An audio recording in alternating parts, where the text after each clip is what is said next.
Puede ser que el bueno y justo se hizo hombre y fuera a morir por el más vil pecador, como siendo yo su enemigo, el sufrimiento en mi lugar tomó en aquella cruz y cargó mi maldad sobre él.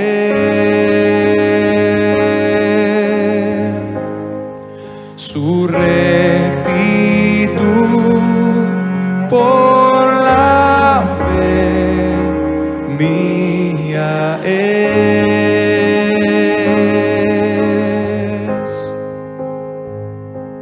Aleluya, glorioso intercambio, oh cuán gran misterio, que por gracia salvo soy. Aleluya, gloria sea a Cristo, por su sacrificio declarado justo soy en él.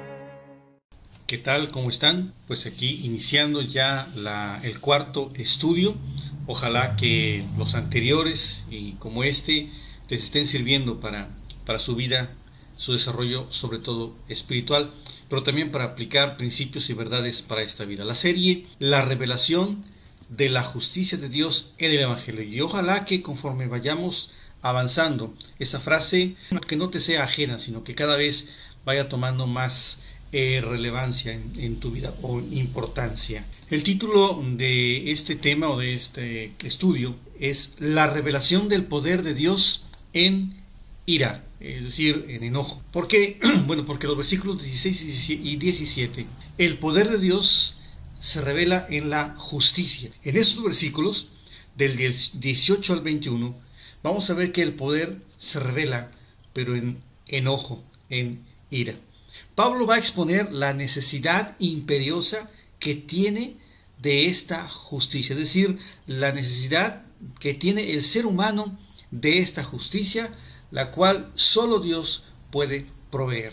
Empieza por decir que necesitan de esta justicia son todos aquellos pueblos que no son judíos, es decir, todo el mundo que no es judío. En la Biblia los llama el pueblo de los gentiles, el resto del mundo. Nosotros necesitamos de esa justicia de Dios.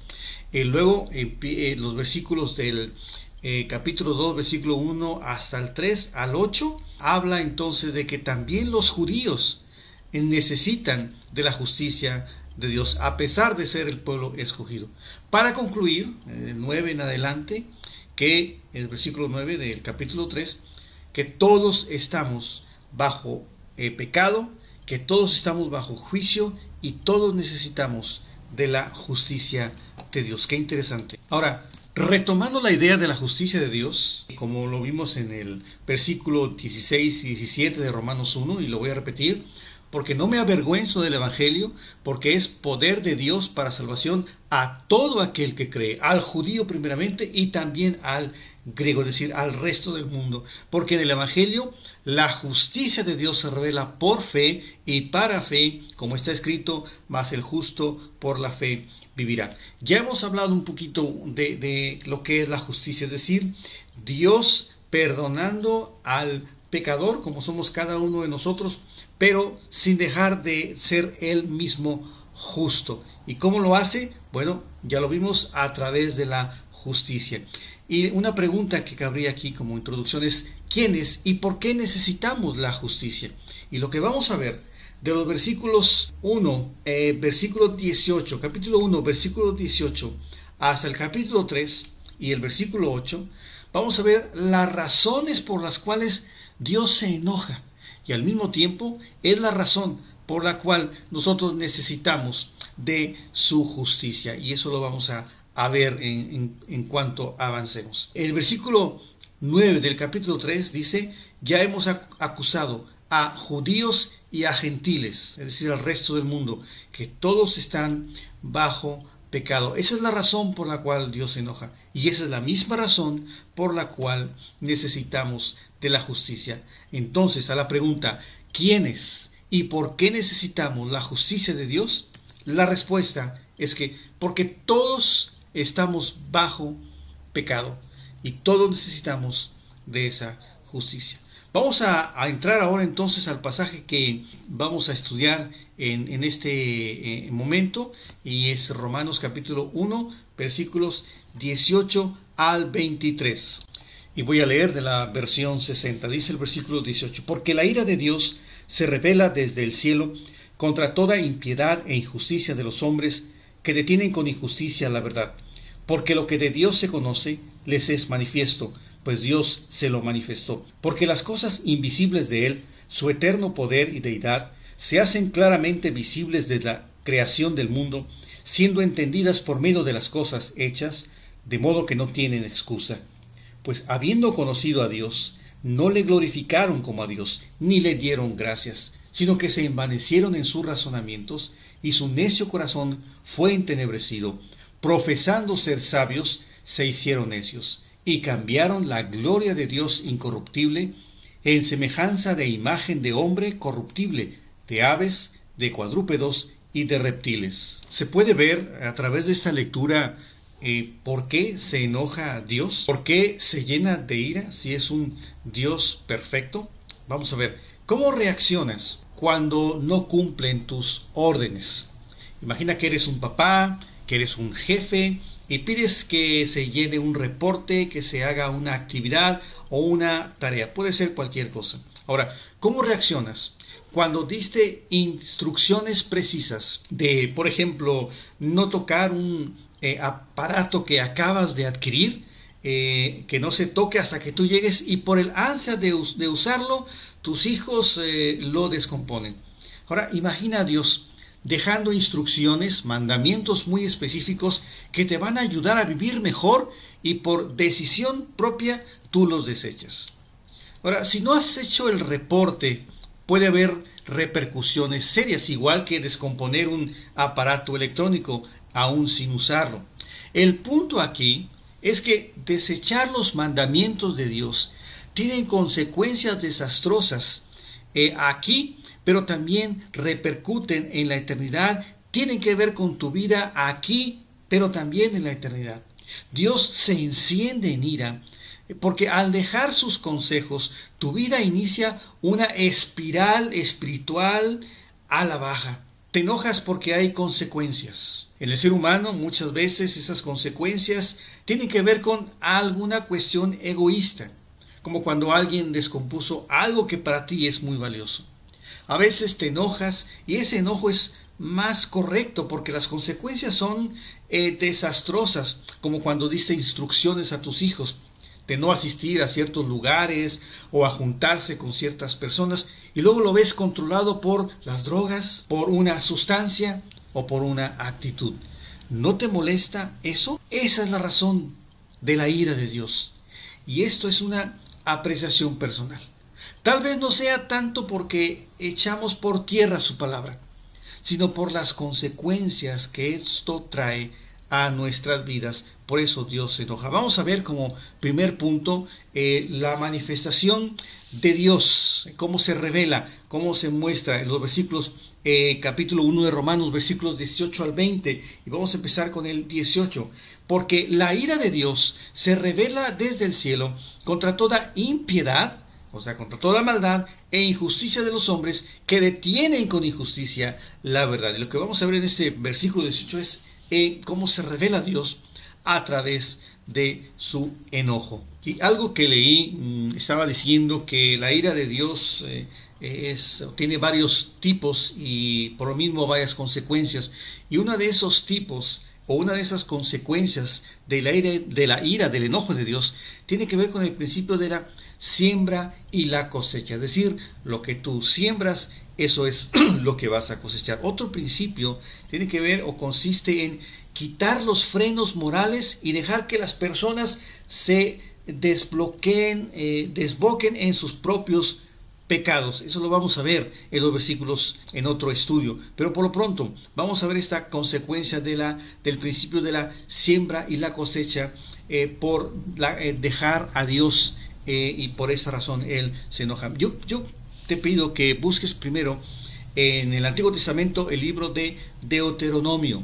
Deuteronomio capítulo 29 y el versículo 24. Ahí vamos a ver la razón por la cual Dios se enoja. Te platico el contexto mientras buscas Deuteronomio capítulo 29, versículo 24. Aquí Dios está haciendo un pacto con su pueblo, con el pueblo de Israel, para que no se aparte siguiendo a sus ídolos de madera y de piedra, se dice el pasaje, y que si se aparta, la tierra entonces sería destruida, asolada, sin fruto, y los pueblos después se preguntarían, ¿por qué se encendió la ira de Dios contra este pueblo? Es lo que dice el versículo 24. Ahora sí, el versículo dice, más aún, todas las naciones dirán, ¿por qué hizo esto Jehová a esta tierra?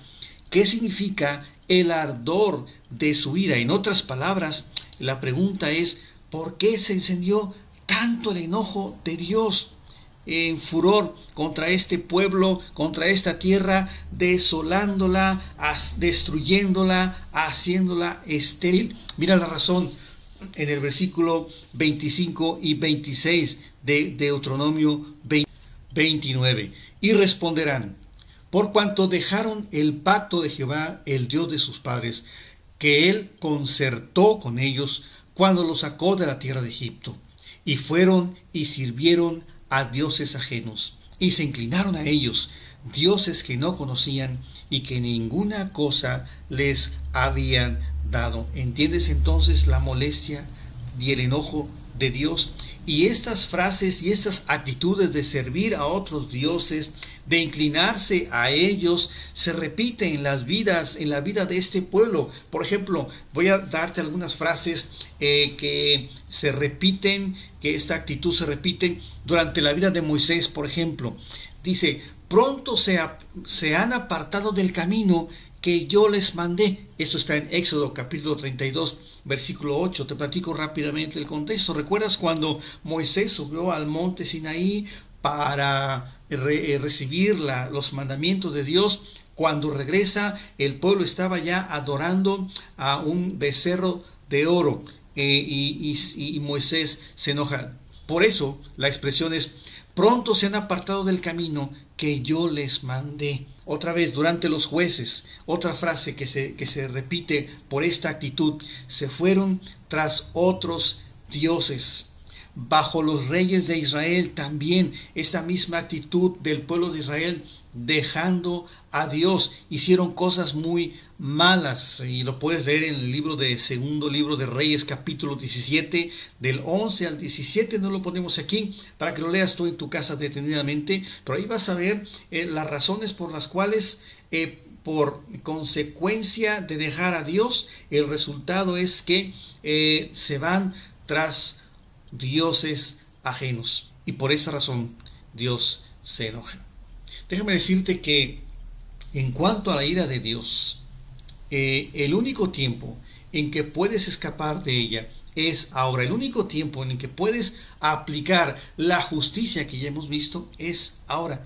El lugar para los que no obedecen el Evangelio, déjame decirte que lo podemos encontrar ahí en 2 de Tesalonicenses capítulo 1, versículos 7 al 9.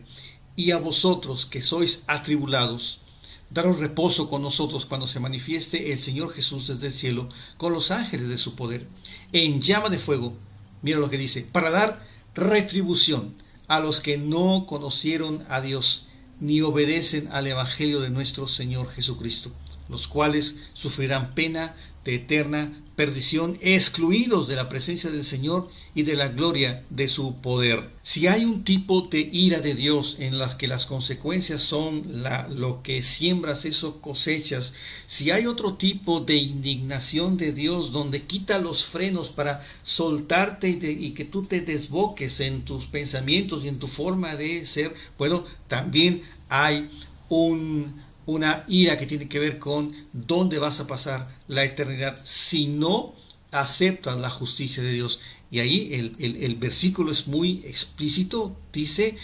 sufrirán pena de eterna perdición, excluidos de la presencia del Señor y de la gloria de su poder. Entonces, el único tiempo para aceptar y aplicar la justicia de Dios en tu vida es ahora. Vamos a ver cómo Dios en el versículo 19 y 20 se muestra a través de la creación. Estamos viendo que Dios se manifiesta a través de su enojo, pero mira cómo se revela a través de la creación. Versículos 19 y 20. Porque lo que de Dios se conoce les es manifiesto, pues Dios se lo manifestó. Porque las cosas invisibles de Él, es decir, su eterno poder y deidad, se hacen claramente visibles desde la creación del mundo, siendo entendidas por medio de las cosas hechas, de modo que no tienen excusa. Qué interesante este pasaje, cuando habla y dice que Dios se ha manifestado a nuestras vidas de alguna o de otra manera. Por ejemplo, una de las cosas con las cuales por las cuales Dios se ha manifestado a tu vida, lo podemos ver en Romanos capítulo 2, versículo 15. Dice este pasaje: mostrando la obra de la ley escrita en sus corazones, dando testimonio a su conciencia y acusándoles o defendiéndoles sus razonamientos. Este pasaje dice que Dios escribió la ley en nuestros corazones. Incluso antes de Él dar los 10 mandamientos a la nación de Israel para que fuera un ejemplo para las demás naciones, Dios habría puesto en el corazón de cada individuo su ley escrita en los corazones. Y nosotros lo podemos saber cuando la conciencia, dice el pasaje, da testimonio. Nuestra conciencia nos dice esto es bueno o esto es malo, frenándonos para no hacer aquello que es incorrecto. Es de esa manera, la primera manera en que Dios se muestra a través de nuestras vidas. Pero también dice el versículo 20 que también se muestra a través de la creación. Dice que se hacen claramente visibles, es decir, estas cualidades de Dios, su poder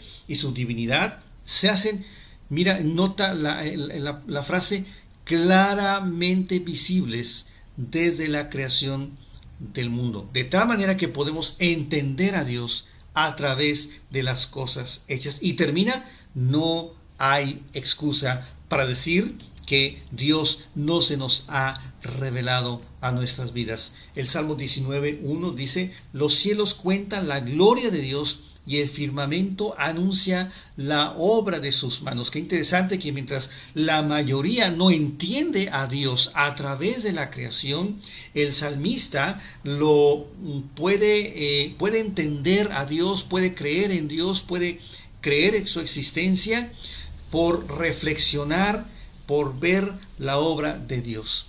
Reflexiona en lo creado.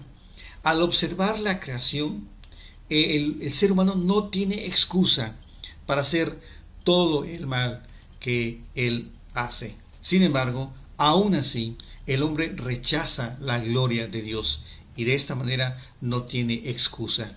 ¿Se ha mostrado Dios en tu vida? ¿De qué manera? ¿Puedes verlo a través de la creación? ¿Puedes verlo a través de esa ley moral que ha escrito en tu corazón? ¿Puedes verlo a través de tu vida, a través de cómo Dios te ha guardado, cómo Dios te ha mostrado su fidelidad y su misericordia? Entonces, no hagas lo que la mayoría de la gente hace: cambiar la gloria de Dios por algo que no es Dios, que es lo que vamos a ver en los versículos siguientes. Estamos viendo entonces esta serie, la revelación de la justicia de Dios en el Evangelio, la revelación del poder de Dios en ira. Ese es el tema que estamos viendo. Ya vimos cómo en los versículos 18 al 20 Dios se manifiesta, se revela. Vamos a ver la respuesta del ser humano, la respuesta del hombre. ¿Cuál es la respuesta del ser humano después que Dios se ha mostrado claramente en sus vidas? ¿Cuál es tu respuesta? Cuando se rechaza la verdad de manera consistente, paulatinamente se va atrofiando, se va debilitando la habilidad de percibir y recibir la verdad. Así es que ten cuidado de cómo reaccionas, cuál es tu respuesta al ver, una vez que has entendido la revelación de Dios en tu vida de alguna forma, en tu corazón, en tu vida o en la creación. Vamos a ver los versículos 21 y 22.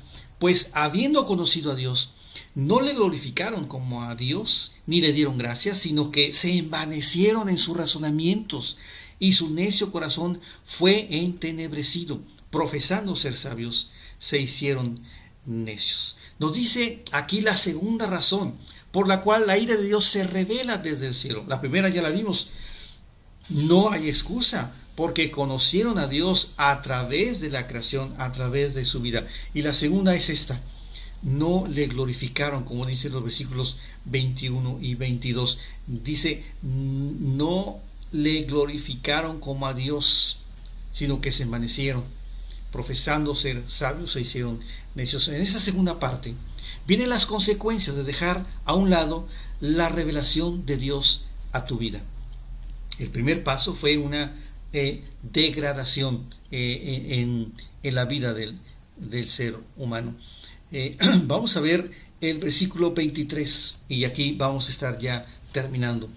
Dice, y cambiaron la gloria del Dios incorruptible en semejanza de hombre corruptible, aves, cuadrúpedos y de reptiles. ¿Ves cómo se ve la secuencia y que se va degradando la respuesta del hombre por rechazar la revelación de Dios en tu vida?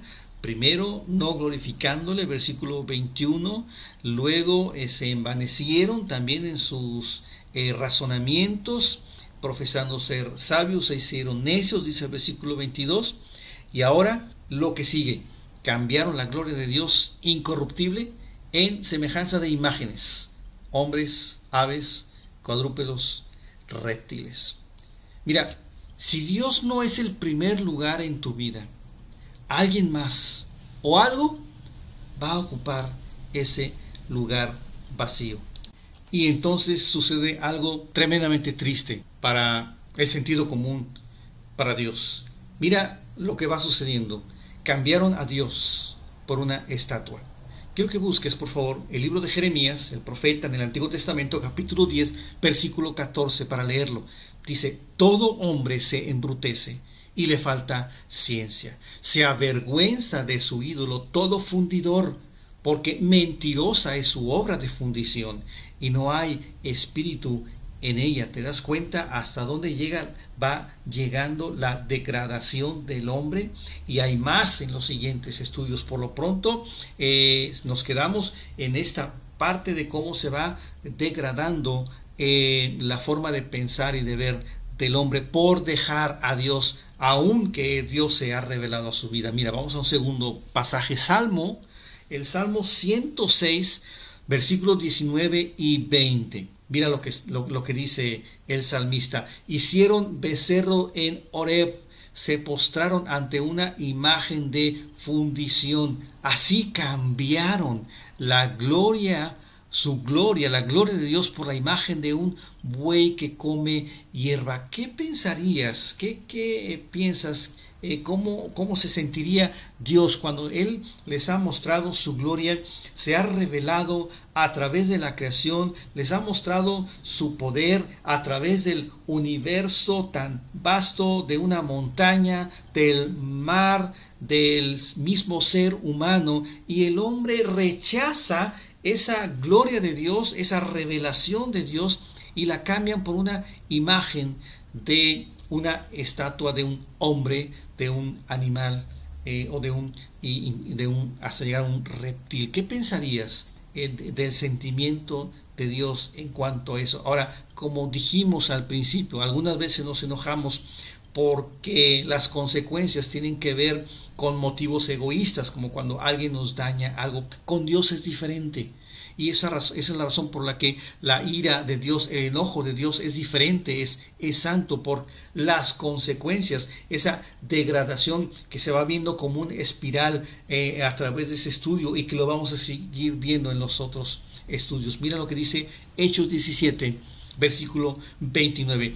Siendo pues linaje de Dios, no debemos pensar que la divinidad sea semejante a oro o plata o piedra, escultura de arte y de imaginación de hombres. ¿Te das cuenta cómo a Dios le molesta, se entristece por el hecho de que el hombre le rechace su gloria, su revelación, y se vaya tras los ídolos, imágenes de piedra, de madera, de fundición?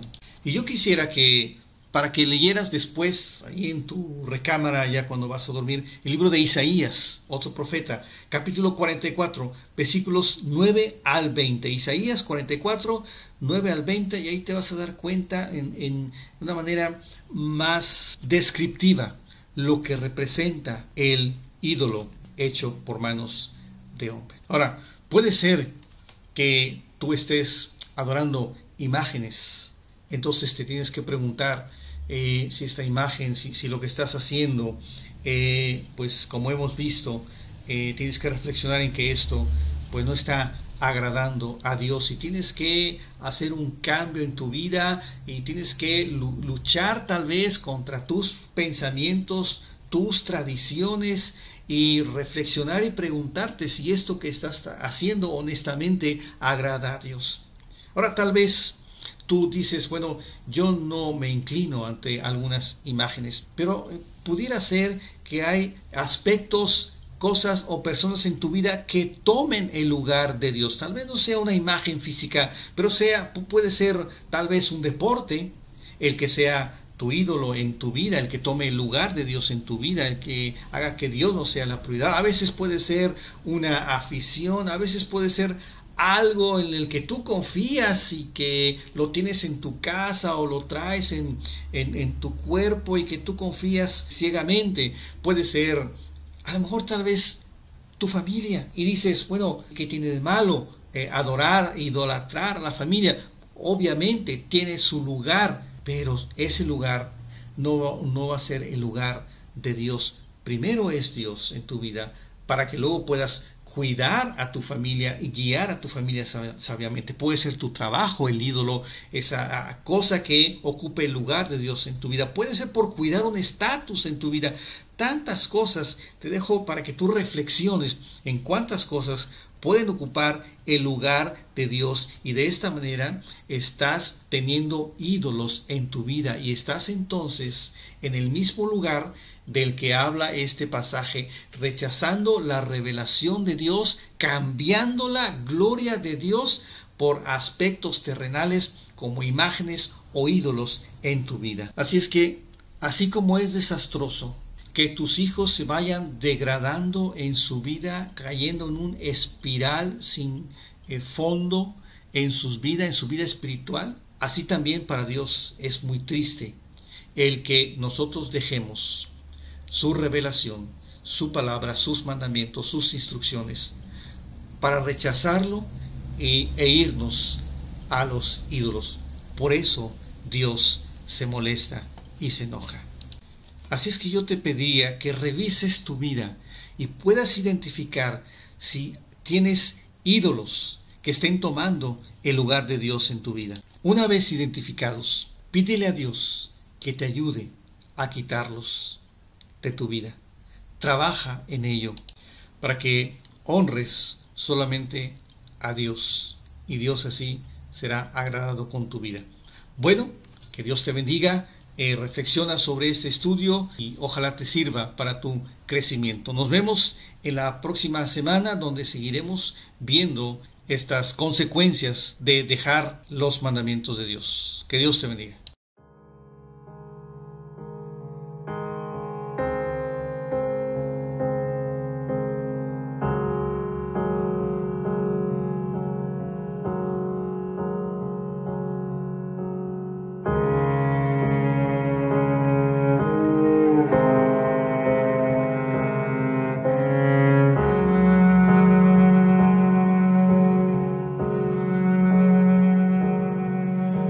¿Cómo puede ser que el bueno y justo se hizo hombre y fuera